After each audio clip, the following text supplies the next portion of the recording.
Last time हम लोगों ने पढ़ लिया था वार्शिल एल्गोरिथम, अगर आप लोगों को याद हो। नेक्स्ट हमारे पास जो एल्गोरिथम है फ्लोइड एल्गोरिथम है। जिस तरह हम लोगों ने पहले वार्शिल एल्गोरिथम पढ़ा था, उसमें क्या था कि आप लोग यहाँ पे जब ये आपके पास कोई ग्राफ हो, तो आप लोग ग्राफ में क्या करेंगे कि आपने देखना है कि ग्राफ में किसी एक नोड से किसी दूसरे नोड तक डायरेक्टली या इनडायरेक्टली पाथ अगर एग्जिस्ट करता है, तो आप लोगों ने वहां पे उसके लिए जो मैट्रिक्स बनानी है वहां पे 1 लिखना है। और अगर पाथ एग्जिस्ट नहीं करता तो देन 0 होगा। ठीक है, वो किस तरह बनाई थी हम लोगों ने? पहले हमने एडिशेंसी मैट्रिक्स बनाई थी। एडिशेंसी मैट्रिक्स में क्या होता है कि अगर डायरेक्ट पाथ एग्जिस्ट करता है देन आपका वहां पे 1 आता है, अदरवाइज 0 आता है। उस एडिशेंसी मैट्रिक्स के थ्रू हम लोग वार्शिल एल्गोरिथम के थ्रू हम लोगों ने ये देन अगेन मैट्रिक्स बनाई थी कि अगर इनडायरेक्टली पाथ भी अगर हमारे पास एग्जिस्ट करता है तब भी हमारे पास पाथ एग्जिस्ट करता है। अब देन उसके बाद हमारे पास जो नेक्स्ट है वो हमारे पास फ्लोइड एल्गोरिथम है। फ्लोइड एल्गोरिथम में भी यही है कि इसमें जस्ट ये है कि हमारे पास जो वार्शिल एल्गोरिथम में हमारे पास एजेस के ऊपर वेट नहीं था। यहाँ पे क्या है कि हमारे पास एजेस के ऊपर जो वेट भी होगा, और जब वेट होगा तो फिर ये हमें शॉर्टेस्ट पाथ जो होगा वो हमें रिटर्न करेगा। कि किसी भी ग्राफ में पाथ तो एग्जिस्ट करता होगा, वो भी बताएगा कि यहाँ से यहाँ तक पाथ एग्जिस्ट करता है, ठीक है, ओके, लेकिन साथ ये बताएगा कि शॉर्टेस्ट पाथ कौन सा है। ठीक है, तो सपोज करते हैं कि अगर हमारे पास ये एक ग्राफ होता है, तो अब इसमें देखो, अब ये ग्राफ भी बना है और साथ हमारे पास ये डायरेक्टेड ग्राफ है एक, और उसके बाद ये वेटेड ग्राफ भी है कि इसमें हर एज पे हमारे पास वेट भी शो हो रहा है। ठीक है, क्लियर है ये? यहाँ तक किसी कोई इशू हो? अच्छा, उसके बाद यहाँ पे फ्लोइड एल्गोरिथम में कुछ बेसिक स्टेप है जो कि आप लोगों ने फॉलो करने होते हैं। अब यहाँ पे आप लोगों ने क्या करना है, सबसे पहले आपके ग्राफ में आपने देखना है कि अगर आपके ग्राफ में कहीं भी सेल्फ लूप हो या पैरेलल एज, ठीक है, तो आपने उसको क्या करना है, वहां से रिमूव कर देना है। तो इट मीन्स कि आपके ग्राफ में कोई भी सेल्फ एज जो है वो नहीं होना चाहिए। तो अब यहाँ पे ये हमारे पास ग्राफ है, ठीक है, यहाँ पे हमारे पास ये ग्राफ है, इसकी मदद से हम लोगों ने ये मैट्रिक्स बनाई। ठीक है, यहाँ तक क्लियर है? यहाँ तक किसी कोई इशू हो? अब ये मैट्रिक्स कैसे बनाई ये हम लोग अभी देख लेते हैं। अब देखो हमारे पास जब सेल्फ एज नहीं होगा, अगर सेल्फ एज हुआ भी तो हम लोगों ने वो रिमूव कर देना है। ठीक है, ये क्लियर हो गया कि यहाँ पे जो फर्स्ट स्टेप था इसका, वो अभी हम लोगों ने बात भी की है कि अगर किसी भी नोड पे सेल्फ एज है तो उसको रिमूव कर देना है। सेल्फ एज क्या होता है कि एक नोड से उसी नोड पे दोबारा एज बना हो, इस तरह का एज। इसी तरह 2 पे भी अगर एज होता सेल्फ एज तो ये इस तरह होता, 3 पे होता तो आपका इस तरह हो सकता है। ठीक है, तो ये सेल्फ एज होते हैं। अगर ये हुए भी तो हम लोगों ने इसको रिमूव कर देना है। इट मीन्स कि आपका यहाँ पे 0 से लेके 0 तक जो पाथ होगा, ये अगर आप देखें तो ये हमेशा 0 होगा, क्योंकि सेल्फ एज तो हम लोगों ने रिमूव कर देना है अगर हुआ भी तो किसी ग्राफ पे। ठीक है, तो यहाँ पे ये हमेशा 0 होगा। इसी तरह 2 पे भी क्योंकि सेल्फ एज नहीं हो सकता तो यहाँ पे हमेशा 0 होगा। इसी तरह 3 पे भी आपका यहाँ पे हमेशा 0 होगा। ठीक है, इसी तरह 4 पे भी अगर हम देखें तो वहां पे भी हमेशा 0 होगा।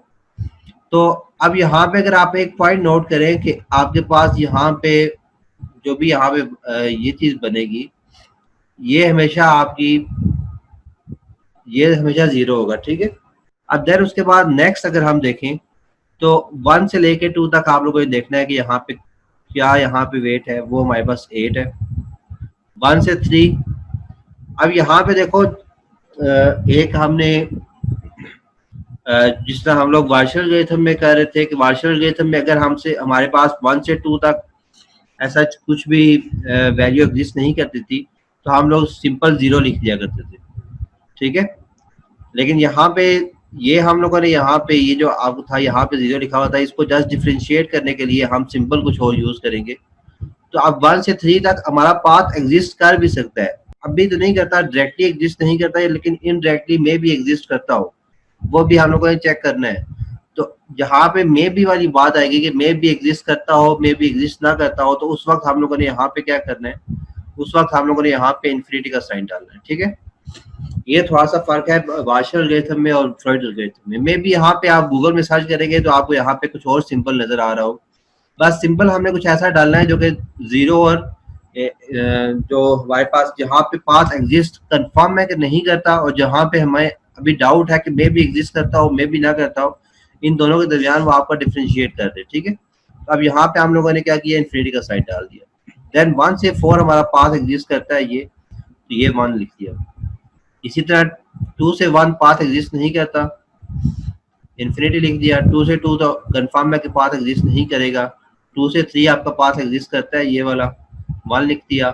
2 से 4 अभी पाथ एग्जिस्ट नहीं करता, मे भी एग्जिस्ट करता हो, तो आपने यहाँ पे इन्फिनिटी लिख दिया। देन उसके बाद 3 से 4 आपका, 3 से 4 अगर आप आए तो 3 से 4 सॉरी 3 से 4 कह रहा हूँ, 3 से 1, तो 3 से 1 आपका यहाँ पे इस एज के थ्रू आपका यहाँ पे जो वेट है वो 4 है। देन उसके बाद 3 से 2 पाथ एग्जिस्ट फिलहाल नहीं करता। 3 से 3 हमेशा 0 होगा। 3 से 4 भी फिलहाल पाथ एग्जिस्ट नहीं करता। देन 4 से 1 फिलहाल पाथ एग्जिस्ट नहीं करता। 4 से 2 आपका यहाँ पे ये वेट 2 है। देन उसके बाद 4 से 3 अगर आप देखें तो आपका यहाँ पे 4 से 3 ये वेट 9 है। और देन 4 से 4 आपका हमेशा 0 होगा क्योंकि सेल्फ एज अलाउ नहीं है। ये बार बार रिपीट इसलिए कर रहा हूँ सेल्फ एज का और इसके अलावा इन्फिनिटी का, ताकि ये चीज़ें जो है आपके आपको एक समझ आ जाए और ये आपके माइंड में रहे। ठीक है, देन उसके बाद अब यहाँ पे हमारे पास फर्स्ट मैट्रिक्स बन गया है। नाम इसका मैट्रिक्स का कुछ भी आप लोग रख सकते हो। ठीक है, ये फर्स्ट मैट्रिक्स जो होगी आपकी, इसको आप 0 का नाम देते हैं। जिससे आप लोगों ने वार्शल एल्गोरिथम में भी R0 R1 R3 R4 अगर आप लोगों को याद हो, तो इसी तरह हम लोगों ने बनाई थी। अब D0 के थ्रू हम लोग D1 बनाएंगे। अब ये फर्स्ट मैट्रिक्स हमारे पास D0 आ गई है। तो अब हम लोगों ने क्या किया, यहाँ पे D0 हमने यहाँ पे इस साइड पे लिख ली जिस तरह वार्शल एल्गोरिथम लिखा करते थे। इसमें भी वही है कि D1 हम लोगों ने फाइंड करना है। तो D1 हम लोगों ने फाइंड करने के लिए फर्स्ट कॉलम और फर्स्ट रो सेम रखना है। इसमें एक और चीज फायदा ये है कि हम लोगों ने जो हमारे पास यहाँ पे ये 0 आ रहे हैं सारे, इस क्योंकि हमें पता है कि यहाँ पे ये हमेशा 0 रहेंगे, तो इसको भी आप लोग यहाँ पे लिख ले कि आपकी ये वैल्यू हमेशा आपकी 0 ही रहेंगी। ठीक है, समझ आ गई। बाकी आपका वही वार्शल एल्गोरिथम का वाला है कि आपने फर्स्ट कॉलम जो है और फर्स्ट रो जो है वो भी D1 की D0 से सेम रखनी है। इसी तरह D2 की D1 से सेम रखनी होगी एंड सो ऑन, आप चलते जाएंगे आगे। तो अब नेक्स्ट सब की वैल्यू आप लोगों ने फाइंड करनी है। तो अब हम लोगों ने इस सेल की वैल्यू फाइंड करनी होगी। तो अब इस सेल की वैल्यू फाइंड करने के लिए आप क्या करेंगे, इस सेल में अगर आप लोग आए तो आप लोगों के पास यहाँ पे ये हमारे पास रो है और ये कॉलम है। तो रो कौन सी है 2 और कॉलम कौन सा है 3। इसको आप लोगों ने टू पार्ट्स में डिवाइड करना है, उसी तरह जिस तरह आप लोग किया करते थे वार्शल एल्गोरिथम में, कि यहाँ पे आप लोगों का फर्स्ट टाइम आप फर्स्ट पार्ट जो लिखेंगे उसमें आपकी रो सेम रहेगी ये वाली, और कॉलम कौन सा होगा जो सिलेक्टेड है। तो कॉलम कौन सा है, सिलेक्टेड कॉलम कौन सा है आपका, ये वाला फर्स्ट कॉलम को हम लोगों ने इस साथ सिलेक्ट किया हुआ था ना, जो सेम है हमारे पास। तो कॉलम हम लोगों ने फर्स्ट टाइम ये लिख लिया। देन उसके बाद सेकंड पार्ट में आपकी रो कौन सी होगी जो सिलेक्टेड है। तो सिलेक्टेड रो हमारे पास कौन सी है, यहाँ पे देखें जो आपके पास सिलेक्टेड रो ये वाली फर्स्ट वाली है। ठीक है, तो हम लोगों ने ये फर्स्ट यहाँ पे लिख लिया। और यहाँ पे कॉलम कौन सा होगा, जिस कॉलम का हम लोगों ने वैल्यू फाइंड करनी है। तो कॉलम किस पे, कॉलम की वैल्यू फाइंड करनी है इस कॉलम की। तो यहाँ पे 3 हम लोगों ने लिख लिया। जस्ट वार्शल एल्गोरिथम में क्या था कि वहां पे एंड और आर के गेट हम लोग यूज कर रहे थे। यहाँ पे हम लोगों ने एंड आर के गेट यूज नहीं करने। यहाँ पे जस्ट थोड़ा सा ये है कि हम लोगों ने यहाँ पे क्योंकि मैक्सिमम और मिनिमम शॉर्टेस्ट पाथ जो है वो वैल्यू फाइंड करनी है, तो हमें आपको ये क्लियर होना चाहिए कि देखो, एक तो ये है कि हमारा 2 से 3 तक अगर पाथ एग्जिस्ट करता है तब भी हमारे पास हम कह सकते हैं कि हमारे पास पाथ एग्जिस्ट करता है। और अगर हम इन 2 पार्ट्स से हम पहुंच जाते हैं कि पहले 2 से 1 तक पहुंचते हैं और 1 से 3 तक पहुंचते हैं, तब भी हम लोग कह सकते हैं कि हमारे पास पाथ एग्जिस्ट करता है इनडायरेक्ट वे में। तो हम लोगों ने देखना है कि दोनों तरीकों से शॉर्टेस्ट पाथ कौन सा है। एक तो हमारे पास ये वैल्यू आ रही है, दूसरे की यहाँ पे जो भी वैल्यू आएगी वो हम लोग देखेंगे। तो अब यहाँ पे हम चेक करते हैं। तो अब यहाँ पे अगर हम लोग देखें इसकी वैल्यू सेकंड कॉलम और थर्ड, सेकंड रो और थर्ड कॉलम, वो हम लोगों ने वैल्यू कहाँ से देखनी है, इस मैट्रिक्स में से। तो सेकंड रो और थर्ड कॉलम आपकी यहाँ पे जो वैल्यू आ रही है वो क्या है, 1। तो हम लोगों ने यहाँ पे 1 लिख लिया। देन उसके बाद सेकंड रो और फर्स्ट कॉलम, सेकंड रो और फर्स्ट कॉलम आपके पास वैल्यू क्या आ रही है, यहाँ पे ये आ रही है, तो वो इन्फिनिटी लिख दिया। देन फर्स्ट रो और थर्ड कॉलम, फर्स्ट रो और थर्ड कॉलम आपके पास ये वैल्यू आ रही है, तो हम लोगों ने यहाँ पे इन्फिनिटी लिख दिया। ठीक है, क्लियर है। तो अब infinity plus infinity equal to infinity ही आपके पास होगा, और यहाँ पे इस साइड पे 1 आ जाएगा। ठीक है, नेक्स्ट स्टेप में। तो अब हम लोगों ने यहाँ पे ये चेक किया कि अब इन दोनों में से आप अगर दोनों को ऐड करेंगे तो आपके पास जो मिनिमम वैल्यू है वो क्या बनती है। तो मिनिमम वैल्यू इन्फिनिटी और इस साइड पे 1 है, तो 1 लेस देन इन्फिनिटी, ये अंडरस्टूड सी बात है। तो आप लोगों ने क्या करना है, जो आपके यहाँ पे ये पॉइंट्स था, ठीक है, जिस सेल की आप लोगों ने वैल्यू फाइंड करनी थी वहां पे आप लोगों ने मिनिमम वैल्यू जो होगी वो लिख लेनी है। देन उसके बाद नेक्स्ट जो है सेल, आप लोगों ने इस सेल की वैल्यू फाइंड करनी है। इस सेल में आप क्या है, सेकंड रो और फोर्थ कॉलम है। देन इसको आप लोगों ने दो पार्ट्स में डिवाइड करना है, तो वही चीज सेकंड रो लिख लेनी है, और कॉलम कौन सा होगा जो सिलेक्टेड है, तो वो कौन सा है आप यहाँ पे फिलहाल वो 1 है। इसी तरह सेकंड पार्ट में क्या होगा, रो कौन सी होगी जो सिलेक्टेड है, और कॉलम कौन सा होगा जिस सेल की आप लोगों ने वैल्यू फाइंड करनी है। जिस सेल की वैल्यू फाइंड करनी है वो क्या है, 4 है, तो आप यहाँ पे 4 लिख देंगे। ठीक है, क्लियर है। ये मैं तेज से थोड़ा इसलिए समझा रहा हूँ क्योंकि वार्शल एल्गोरिथम में ये हम लोग बहुत डिटेल के साथ ये सारे पार्ट्स किस तरह डिवाइड होते हैं ये हम लोग सारा कुछ देख चुके हैं। ठीक है जी, कोई इश्यू हो तो आप लोग साथ साथ बता दिया करें। देन उसके बाद जस्ट यहाँ पे फार्मूले में जस्ट चेंजिंग ये है कि आप लोगों ने इन दोनों पार्ट्स के दरमियान एडिशन कर दिए, और देन यहाँ पे जहाँ पे वार्शल एल्गोरिथम में आर का गेट लगा हुआ था, अब यहाँ पे लेस देन या ग्रेटर देन का साइन आपका लग जाता है। तो अब इन तमाम सेल्स की वैल्यू आप लोग फाइंड करेंगे इस मैट्रिक्स से। वो फाइंड की तो आपके पास इस साइड पे भी इन्फिनिटी प्लस 1 आ रहा है, और इस साइड पे आपके पास क्या आ रहा है, इन्फिनिटी। तो अब यहाँ पे infinity plus 1 equal to again infinity ही होता है, और यहाँ पे भी इन्फिनिटी है। तो दोनों आपके पास दोनों साइड पे सेम वैल्यू है। जब दोनों साइड पे सेम वैल्यू है तो इट मीन्स कि आप यहाँ पे ये लिख सकते हैं कि इस सेल की वैल्यू क्या है, वो इन्फिनिटी ही है।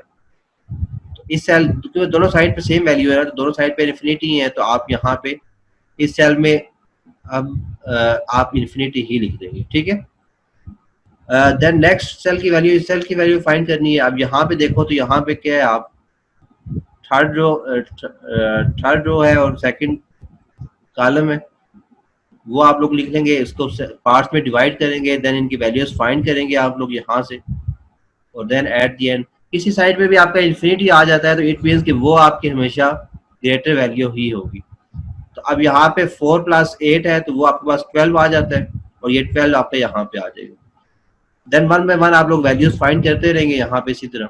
ठीक है, तो ये आप लोग स्लाइड से देख लेना, स्लाइड में सारा कुछ गिवन है, वहां से आप लोग 1 बाय 1 इसी तरह सारी वैल्यूज फाइंड कर लेंगे।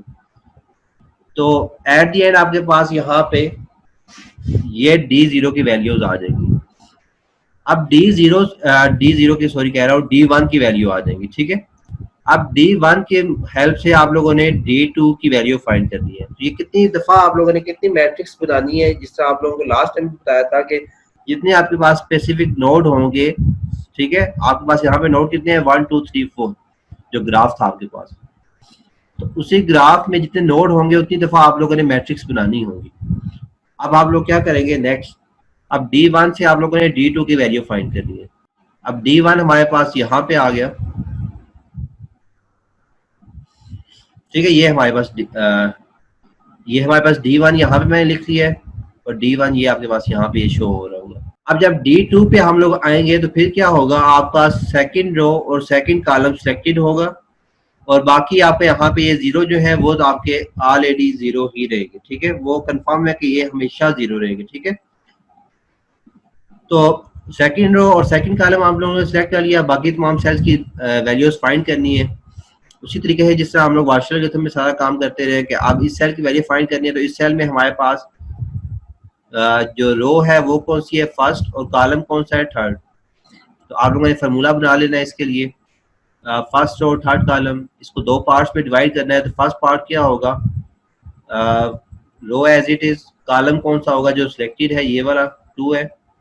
देन उसके बाद सेकंड पार्ट में रो कौन सी होगी जो सिलेक्टेड है, तो वो कौन सी है, ये वाली 2 वाली। और कॉलम कौन सा होगा जिस सेल की वैल्यू फाइंड करनी है, तो किस सेल की वैल्यू फाइंड करनी है, इस सेल की वैल्यू फाइंड करनी है। ठीक है हम लोगों ने, तो यहाँ से ये 3 आ जाएगा। या फिर आप लोगों ने यहाँ पे भी 3 लिखा हुआ है, तो यहाँ से भी आप इस 3 को यहाँ से यहाँ ला सकते हैं। ठीक है। देन इन तमाम सेल की वैल्यू आप लोगों ने कहाँ से देखनी है, आपने यहाँ से देखनी है, इस मैट्रिक्स से। ठीक है, इस मैट्रिक्स पे नहीं आपने आना आप लोगों ने। तो देन फर्स्ट रो और थर्ड कॉलम है, तो फर्स्ट रो और थर्ड कॉलम आपका यहाँ पे इन्फिनिटी आता है, ये इन्फिनिटी लिख दिया। देन इसी तरह इन सेल की वैल्यू को भी आप लोग देख लेंगे तो आपके पास ये वैल्यूज आती है। देन जो भी आपके पास मिनिमम वैल्यू होगी वो आप लोग इस सेल पे लिख लेंगे। ठीक है। देन उसी तरह बाकी तमाम सेल की वैल्यू आप लोग फाइंड करते रहेंगे तो आपके पास ये वैल्यूज आ जाएगी। अब D2 आपके पास हो जाएगा सारे का सारा। अब D2 की हेल्प से आप लोगों ने D3 फाइंड करना है। तो D3 जब फाइंड करेंगे तो D3 में क्या होगा, आप जो थर्ड कॉलम है और थर्ड रो जो है वो सेम होनी चाहिए D2 से, और आपका जो यहाँ पे 0 लिखे हुए आ रहे हैं वो सारे के सारे 0 यहाँ पे रहेंगे। ठीक है, क्योंकि ये आपके सेल्फ एजेस की जगह हमेशा आपके 0 रहेंगे। बाकी तमाम सेल्स की वैल्यू आप लोगों ने फाइंड करनी है। फर्स्ट सेल आपके पास जिस सेल की वैल्यू फाइंड करनी है वो कौन सा है, ये वाला है। तो इस सेल की वैल्यू फाइंड करनी है, तो यहाँ पे क्या होगा, अब ये सेल कौन सा है आपका, फर्स्ट रो है और सेकंड कॉलम है। तो फर्स्ट और सेकंड कॉलम आप लोगों ने यहाँ पे लिख दिया। इसको दो पार्ट्स में डिवाइड करना है। दो पार्ट्स किस तरह होंगे, ये बार बार मैं रिपीट कर रहा हूँ।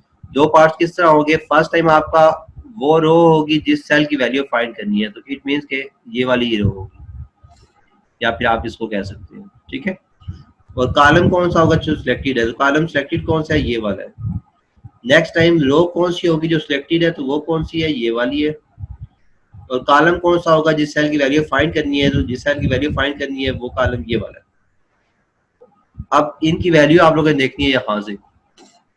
तो यहाँ पे ये क्या है, first row second column, first row second column आपकी वैल्यू यहाँ पे 8 आ गई। Then first row third column, first row third column आपके पास यहाँ पे वैल्यू क्या आ गई है, 9। तो ये 9 यहाँ पे लिख दिया। Then third row second column, third row second column आपके पास वैल्यू क्या है, 12। तो ये 12 आप लोगों ने यहाँ पे लिख दिया। ठीक है, क्लियर। बाकी अब जो भी लेस देन वैल्यू है, जो भी मिनिमम वैल्यू है, आप लोग वो यहाँ पे लिख लेंगे, तो वो क्या होगी, आपके पास वैल्यू 8 आती है।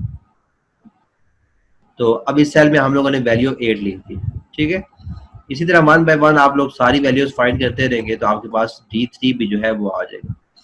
अब D3 की हेल्प से आप लोगों ने D4 जो है वो हेल्प फाइंड करनी है। तो D4 में क्या होगा, आपके पास फोर्थ रो और फोर्थ कॉलम जो है वो सेम रहेगा D3 से। बाकी तमाम वैल्यूज आप लोगों ने फाइंड कर दी है। तो अब यहाँ पे अगेन इस सेल की वैल्यू आप लोगों ने फाइंड करनी है।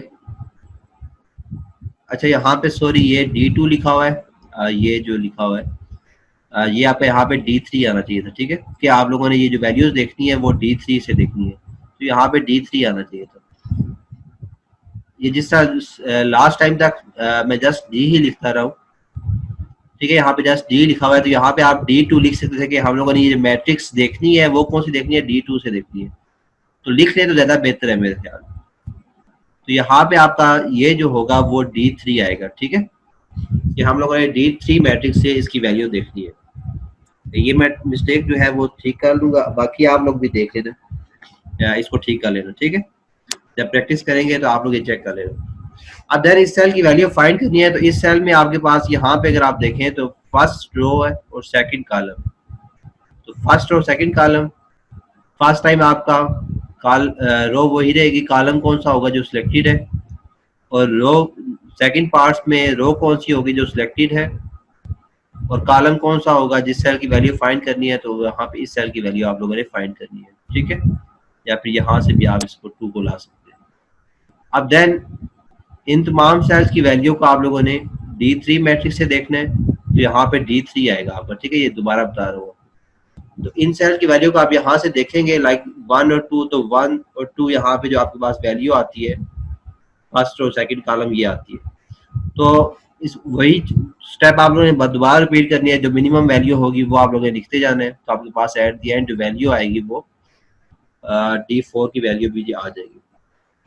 तो ये लास्ट मैट्रिक्स आपके पास बनेगी जहां पे आपके पास शॉर्टेस्ट पाथ जो है वो सामने शो हो रहा होगा। ठीक है जी, क्लियर है। तो अब यहाँ पे अगर आप देखें आपके पास यहाँ पे ग्राफ भी सामने बना हुआ है और यहाँ पे आपके पास वो D4 मैट्रिक्स भी है जो लास्ट मैट्रिक्स है। अब शॉर्टेस्ट पाथ आपके पास यहाँ पे यही हो सकता है, इसके अलावा कोई और पाथ आपके पास नहीं हो सकता। लाइक यहाँ पे अगर आप देखें जो हम लोगों ने फर्स्ट मैट्रिक्स बनाई थी वहां पे क्या था, आपके पास 1 से लेके 2 तक आने का पाथ ये वाला था, उसमें कितनी हमारे पास जो वेट था वो क्या था, 8 था। लेकिन अब जो हमारे पास लास्ट मैट्रिक्स बनी है D4, इस पे हमारे पास अगर आप देखो तो 1 से 2 तक का जो पाथ है वो वहां पे वेट क्या लिखा हुआ है, 3 लिखा हुआ है ये आपका, ठीक है। वो किस तरह है कि आप 1 से 4 पे आएंगे और 4 से अगर आप 2 पे आए तो आपके पास वेट कितना बनता है, 1 + 2 = 3। तो ये शॉर्टेस्ट पाथ हो गया है, वो आपके पास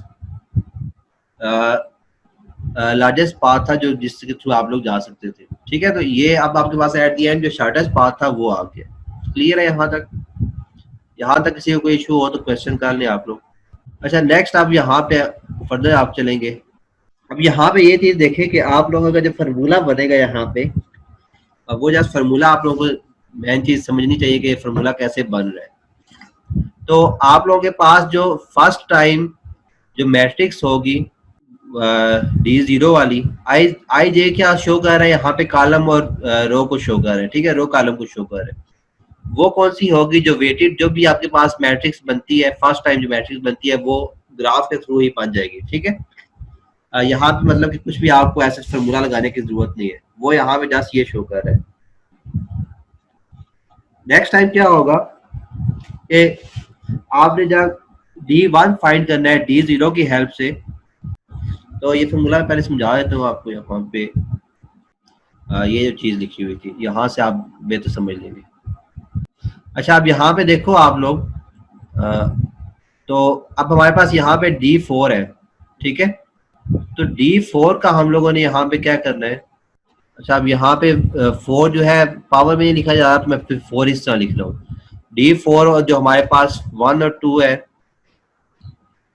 इसका हम लोगों ने इस सेल की वैल्यू फाइंड करनी है। तो हम लोगों ने जो वैल्यूज देखनी है, जो ये वाली वैल्यूज होंगी, वो कहाँ से देखनी है, D3 से देखनी है, ठीक है। ये पावर में होंगी लेकिन आप पावर में लिखा नहीं जा रहा क्योंकि तो पावर में इस तरह पे लिख रहा हूँ फिलहाल। और यहाँ पे क्या होगा, 1 और 4, और देन उसके बाद प्लस D3, और देन सेकंड जो पार्ट होगा वो क्या बनता है, 4 और 2। ये क्लियर है यहाँ तक? ये कैसे आया? अब इस सेल की वैल्यू आप लोगों ने फाइंड करनी है, तो इन सब सेल में से देखना है। इसका जो फर्स्ट पार्ट होगा ये वाला, वो भी आपका यहाँ पे लिख लें, वो क्या होगा, 1 और 2। अब यहाँ पे ये दोनों प्लस होंगे और इन दोनों की जो वैल्यू आएगी वो यहाँ पे लेस देन या ग्रेटर देन आप लोगों ने चेक करना है, ठीक है। क्लियर है कि यहाँ पे लेस देन हुआ या ग्रेटर देन भी हो सकता है। यहाँ पे ये जो चीज है, ये वैसे मैं लेस देन का साइन डाल दिया, यहाँ पे ग्रेटर देन भी हो सकता है या इक्वल टू भी हो सकता है। तो ये मेन चीज यहाँ पे ये चीज फार्मूला होगा और ये इन दोनों के दरमियान कंपैरिजन होगा, जो लेस देन ग्रेटर देन होगा वो वैल्यू आपकी पास हो जाएगी इसको, D4 को। अब यहाँ पे अगर आप देखें तो जो भी आपके पास मैट्रिक्स, जिस मैट्रिक्स की वैल्यू फाइंड कर रहे हैं, यहाँ पे जब वैल्यू फाइंड करते हुए हमने हेल्प लेनी है वो हमेशा एक कम होगी मैट्रिक्स, ठीक है। लाइक यहाँ पे D4 है तो यहाँ पे D3 होना चाहिए। तो अब यही चीज यहाँ पे बताई गई है, ये फार्मूला अगर आप लोग समझे तो यहाँ पे क्या है, आपका अगर D4 की वैल्यू फाइंड करनी है तो आपने किसकी हेल्प से करनी है, K-1। इट मीन्स कि 4 - 1 3 की वैल्यू से आप लोगों ने फाइंड कर दी है, ठीक है। क्लियर है ये? उसके बाद यहाँ पे देखो तो आपके पास I और J ही लिखा हुआ है, यहाँ पे भी I और J ही लिखा हुआ है। अच्छा, अब ये चीज आपको नजर में भी यहाँ से ना आ रही हो, मैं एक मिनट में आपको थोड़ा सा कोशिश करता हूँ कि थोड़ा साफ हो जाए। अच्छा, अब यहाँ पे थोड़ा सा ये बहुत ज्यादा क्लियर तो नहीं है। अब यहाँ पे देखो तो आपके पास आई और जे की वैल्यू ये क्या थी, ये 1 और 2 थी। तो यहाँ पे फर्स्ट पार्ट जो है वो भी आपका आई 1 और 2 ही रहेगा। तो यहाँ पे आपके पास आई और जे था, तो यहाँ पे भी आपके पास आई और जे ही रहा। ठीक है, देन उसको हम लोगों ने दो पार्ट्स में डिवाइड जब करना होता है, तो दो पार्ट्स में डिवाइड किया तो यहाँ पे 1 और 4 आ गया, यहाँ पे 4 और 2 आ गया। तो यहाँ पे ये 1 क्या था हमारे पास, 1 जो है हमारे पास आई है।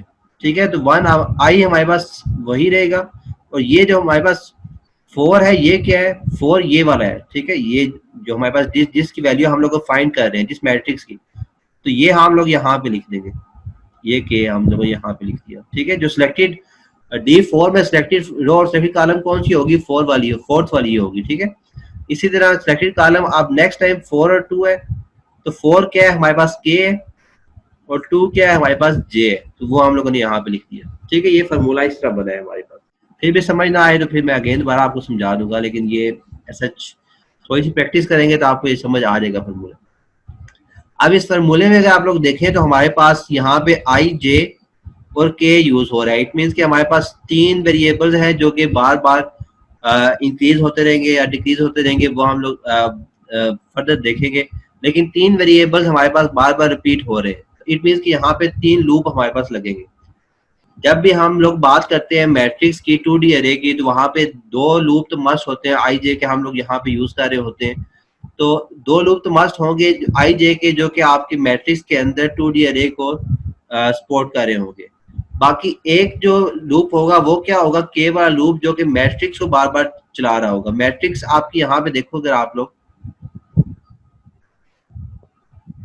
जो आई लूप होता है वो जो यहाँ पे हम लोग जिस तरह आई लूप चलाते हैं, वो क्या कर रहा होता है, वो आपकी पूरी रो को सपोर्ट कर रहा होता है। जब तक आपकी रो जो है वो चलती रहती है, आई लूप आपका सेम रहता है। इसी तरह जे लूप क्या होता है, वो आपका कॉलम को सपोर्ट कर रहा होता है। जब आपका कॉलम आगे इंक्रीज होता है तो जे आपका साथ साथ इंक्रीज होता रहता है। ठीक है, तो अब आई और जे जब आपके एंड हो जाएंगे, इट मीन्स कि आप ये कह सकते हैं, आई और जे जब एंड हुए तो आप कह सकते हैं कि हमारे पास पूरी एक मैट्रिक्स बन चुकी है।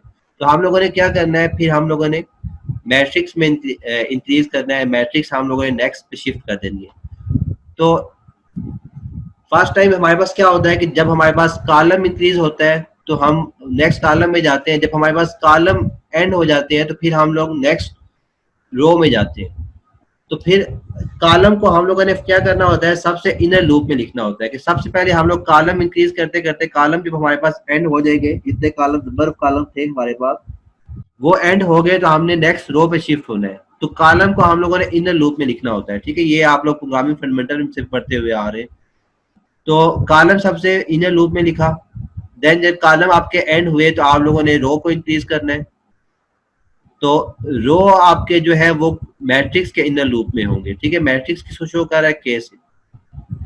तो अब जब आपकी कॉलम भी एंड होगी और जब आपकी रोज भी एंड होगी, तो इट मींस आपकी एक मैट्रिक्स जो है वो क्लियर होगी है। D0 थी, D1 थी, जो भी थी। अब जब ये भी एंड होगी तो आपने नेक्स्ट मैट्रिक्स को इंक्रीज करना है। D0 से D1 पे आना है, D1 से D2 पे जाना है। तो अब उसके लिए आप यहाँ पे के लूप यूज कर रहे हैं। ठीक है, तो आप लोगों ने यहाँ पे 3 लूप यूज किए हुए हैं उस वजह से। ये फर्स्ट वाला जो जे लूप है वो कॉलम के लिए, आई लूप जो है रोज के लिए, और के लूप जो है वो मैट्रिक्स के लिए। क्लियर है? बाकी यही फार्मूला वो जो आप लोगों ने अभी डिजाइन किया है, वही फार्मूला हम लोगों ने यहाँ पे ये लिख लिया है। अब इन दोनों के दरमियान की ये वाला, इन दोनों की वैल्यू और इसकी वैल्यू, इन दोनों में से जो मिनिमम होगा उसको चूज करना है। ठीक है, और हम लोगों ने क्या करना है, इसको चूज करने के बाद यहाँ पे इस सेल में आप लोगों ने पास कर देना है। ठीक है, ये क्लियर है? ये आपका फ्लोइड एल्गोरिथम इतना ही था। ओके, ठीक है, ये वीडियो आपको मिल जाएगी। ओके, अल्लाह हाफिज।